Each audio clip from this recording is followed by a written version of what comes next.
Assalomu alaykum, urmattu zamanbap mugallimler, ustadlar, ata-eneler, bilimge qiziqqan bardık jarandar, o'quvchilar, studentlerdi da qo'shamiz. Men Eldor Daliyev zamanbap mugallim online kursunan bugun sizler üçün eng qiziqtуу bir ma'lumotni bölüşөбүz. Köpçülük ata-eneler, mugallimler, studentler da surap жатышат bizden kantip notebook, kompüter monitorun videoga alıp dayardagan prezentatsiyabызды жазып окуучуларга таратсак болот деп. Биз бүгүн сиздер менен ушул темада эң кызыктуу видеону бөлүшөбүз. Бул видеодо сиз билбеген маалыматтар дагы айтылат. Ошондуктан видеонун аягына чейин көрүңүз.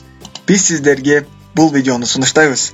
Албетте бизди видеону колдоо үчүн каналга жазылыңыз, видеого лайк басыңыз, бул видеону досторуңуз менен бөлүшүңүз. Даяр болсоңуз, анда биз баштайбыз.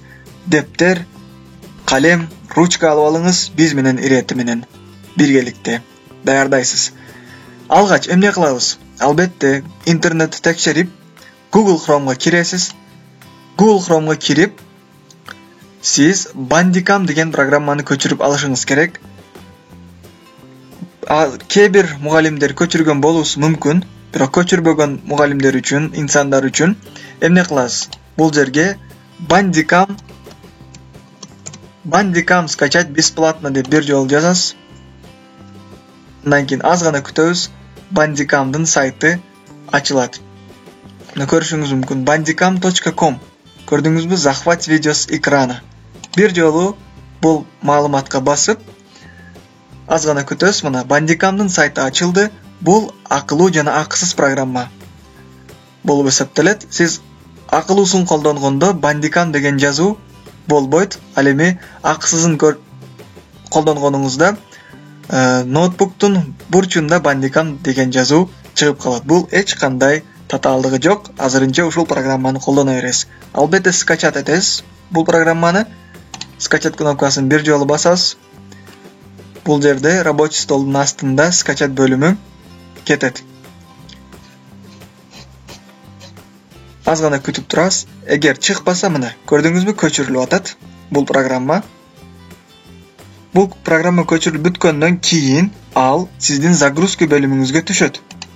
Мен бул программаны көчүрүп алганмын. Ошондуктан иштетүүнү эле баштайбыз. Азыр биз текшерип сиздерге айтабыз. Макул. Көрүшүңүз мүмкүн. Бул программаны макул удалить этебиз. Удалить этейик. Сиз көрүп үйрөнүп алыңыз жакшы. Удалить эттик бул программаны. Кайрадан установка болсун, кантип установка болуусун дагы үйрөнүп алыңыз. Бул сизге өз пайдасын тийгизет. Мен ойлойм, албетте сиз бул программаны установка кылганга чейин өзүңүздүн сабактын иштелмеңизди презентация катары даярдап алышыңыз керек. Мисалы, PowerPoint'te, мына көрүшүңүз мүмкүн. PowerPoint'te ар бир сабагыңызды темасы менен даяр кылып алышыңыз керек. Ошондо окуучуларыңызга сиз презентация аркылуу сабакты даярдап, аларга жиберип кое аласыз. Азыр абдан кызыктуу маалымат болот. Ошондуктан биз менен бирге калыңыз. Мына көрдүңүзбү? Бул программа көчүрүлдү. Каерден табам деген сизде суроо болуусу мүмкүн. Өзүңүздүн компьютерге кирип, загрузка бөлүмүнө киресиз. Мына бул жерде BDCamp Setup деген чыгат. Ошону открыть кылабыз жана установка кылууну баштайбыз. Сиздер кайрадан билип алышыңыз үчүн мен өзүмдүн Bandicamды өчүрүп кайрадан көчүрдүм. Мына русский окейди белгилейбиз. Далее кнопкасын басасыз. Принимаю. Далее установить. Аз гана күтөбүз. Бул программа бизге установка болот. Ага чейин мен кантип презентация даярдашыңызды билдирип өтөйүн сизге. Өзүңүз мына бул программа установка болгонго чейин PowerPoint аркылуу сонун сабак үчүн презентацияны даярдашыңыз керек. PowerPoint'ты ачасыз. Көрдүңүзбү? PowerPoint ачылды. Мына көрүшүңүз мүмкүн. Установка болуп тур программабыз. Готованы басабыз. Биздин программабыз установка болуп атат. Аз гана күтөбүз. Мына көрдүңүзбү? Bandicam программасы ачылып атат. Азыр кантип иштөө боюнча толук маалыматты сизлерге берип өтөбүз. Сиздин рабочий столдо пайда болот. Эми жакшы көңүл буруңуз, бул жерде кандай маалыматтар бар? Сизге албетте наушник керек болот буну иштеткенде. Телефондун наушнигин албетте ноутбугуңузга сайып коюп, андан кийин звукту сиздин үнүңүз чыгат. Бул эсиңизден чыкпасын. Так, эмне кылабыз? Биринчи бөлүмдө кайсыл жерде монитордун кайсыл бөлүгүн видеого алсын, полный экранды белгилейсиз. Андан кийин бул жерде захват горячая клавиша 11 белгилеп койсоңуз, андан кийин основные да негизи каерге видеону сактасын. Бул ушул бөлүмү. Видеодо эң негизгиси формат MP4 форматта. Курсорду показать этебиз. Пауза горячий клавиш Shift, F12, Start жана Stop бул F12 клавишасы. Бул аркылуу сиз видеону баштасыңыз жана аякташыңыз мүмкүн. Ал эми бул жерде дагы Rec деген бөлүмдү басып дагы видеону сиз башташыңыз мүмкүн. Изображение бөлүмүндө көрүшүңүз мүмкүн, форматын көрсөтүп атат. Эми сизге домой бөлүмүндө негизи мына F12 запись кылат жана стоп. Көрдүңүзбү? Бул жерде басып мышканы кайсы түстө көрсөтсүн, ошол бөлүмүн белгилейсиз. Мына подсветканы белгилеп, кааласаңыз баш каалаган цветти белгилеп, окейди басасыз. Ошондо мышка көк цветте чыгып белгиленип турат. Ал эми астында микрофон. Албетте наушникти улап микрофонду белгилейсиз. Ошол учурда иштөөнү баштайт. Сиз запись кылганда мына жерде үндүн динамикасы чыгып турат. Андан сырткары бул жерде камера бөлүмү. Камерада сиз өзүңүз видеонун бир бөлүгүндө, монитордун бир бөлүгүндө чыгып турасыз. Мисал катарында көрүшүңүз мүмкүн мына.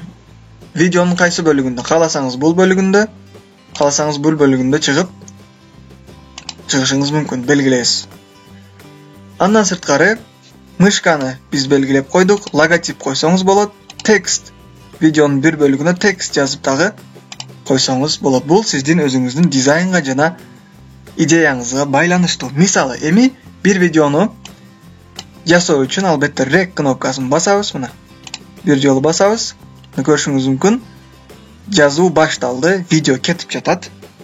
Биз эми эмне кылабыз? Муну свернуть этебиз. Андан кийин мына көрүшүңүз мүмкүн, бул жерде дагы видео кетип атат. Мына свернуть. Биз F12 деген кнопканы үйрөндүк. Мына F12-ни көрдүңүзбү? F11 дагы кнопкасы. Буну дагы сиз ноутбугуңузда колдонсоңуз болот, пауза кылган учурда. Андан кийин видеону токтотуу жана кайрадан баштоо Rec кнопкасы менен башталат. Мисалы, сиз окуучуга сабак өтүп атасыз. Rec кнопкасын бастыңыз, свернуть этесиз. Текшерүү үчүн мына жазып жатат, мына жазып жатат видеону. Эмне кылабыз?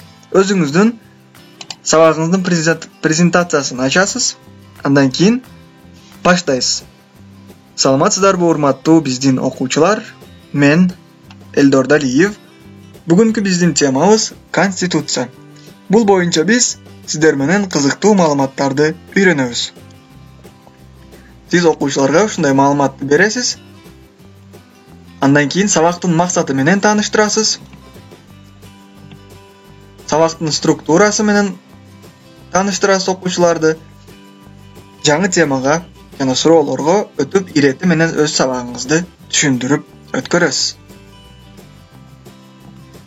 Андан кийин үйгө тапшырма дагы бересиз окуучуларга. Суроолор менен алардын билимин текшерип аласыз. Аягында окуучуларыңызга, урматтуу биздин окуучулар, бүгүнкү биздин сабагыбыз жыйынтыкталды. Сиздерге үйгө тапшырма деп жаңы теманын тапшырмасын берип коесуз. Андан кийин сабакты бүтүргөнүңүздөн кийин албетте видеону аякташыңыз керек. Ошол учурда биз айтып өттүк F12 кнопкасын настройкадан оңдогон болсоңуз F12 кнопкасын бассаңыз видео токтойт. Эгер ал жерден аткарбаган болсоңуз, бул жерден стоп кнопкасын басасыз. Андан кийин видео бул жерде сакталат. Көрүү үчүн открытты бир жолу басасыз. Мына видео. Ушул видео ушул бөлүмгө сакталды. Сиз кайранан көрүп алсаңыз болот бул видеону. Мына ачылды, көрдүңүзбү? Даяр турат. Көрүшүңүз мүмкүн. Бул сакташы абдан жакшы жана тез сактайт. Бул сизге чоң мүмкүнчүлүктү жаратат. Урматтуу биздин каналдын көрөрмандары, урматтуу мугалимдер, бүгүн сиздерге биз кантип Bandicam программасында мониторду видеого тартып, окуучуларга презентация аркылуу сабакты уюштурууну, өткөрүүнү үйрөтөт өттүк. Албетте бул программаны көчүрүп алып, колдонууну баштаңыз, сизге өз пайдасын тийгизет. Бул видеого түшүнбөсөңүз, кайранан көрүп аткарыңыз. Өзүңүз аткарган учурда албетте сиздин эсиңизде жакшы калат. Биздин видеодо бир канча катачылыктар кетиши мүмкүн, бирок сиз биздин видеого карап, туура маалымат алып, биз аткарбаган иштерди дагы өзүңүз аткарып көрсөңүз болот. Себеби